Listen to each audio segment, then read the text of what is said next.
My name is Michelle Forcier, and I have a medical degree from University of Connecticut, residency, University of Utah Pediatrics, and I've worked for a number of different Planned Parenthoods for 20 years. I do advanced contraception and abortion, as well as gender hormones, and sort of looking at the whole sort of schema of gender, sex, and reproductive justice. So you've done a lot of work in this field. Could you just start by telling us? Sure. At what age can a child first begin to transition into another gender or identify themselves as a gender different from how they were born? Yeah. Well, I mean, there's research and data that show that babies and infants understand differences in gender.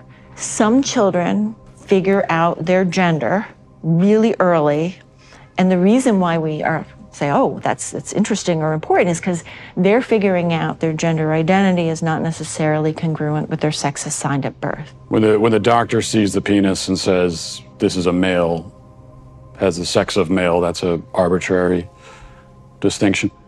Telling that family, based on that little penis, that your child is absolutely 100% male identified, no matter what else occurs in their life, that's not correct. So what is gender affirmation care? You're a big proponent of. If we walk through, a child is sitting down with you, is questioning their gender. What's the gender affirmation process? Affirmation means that as a pediatrician, as someone who says my job is to provide the best medical care for you, is I need to listen really carefully. And how I put it in words for kids so that they can understand it is, tell me your story.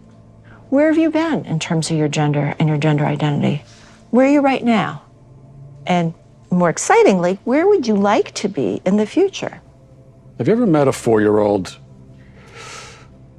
who believes in Santa Claus? Mm-hmm. So this is someone who believes that a fat man is traveling through the sky on a flying reindeer at lightning speed, coming down his chimney with presents. Yeah. Would you say that this is someone who maybe has a tenuous grasp on reality? They have an appropriate 4-year-old handle on the reality that's very real for them. Agreed.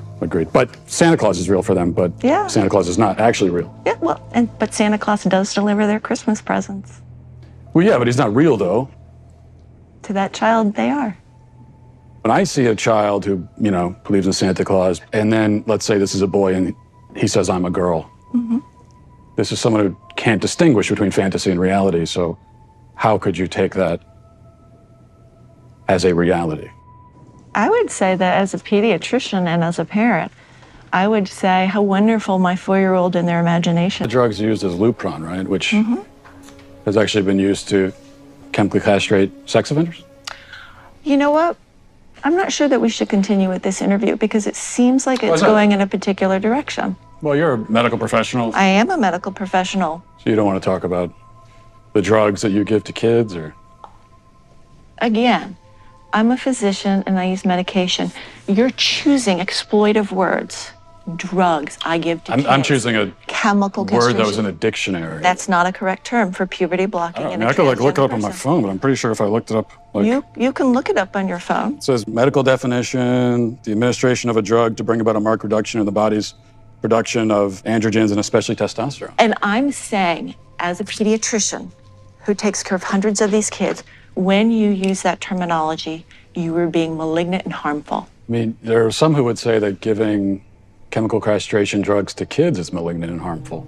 It's about the context of caring for a child and seeing the suffering that kids can have that have not been in affirmative home situations.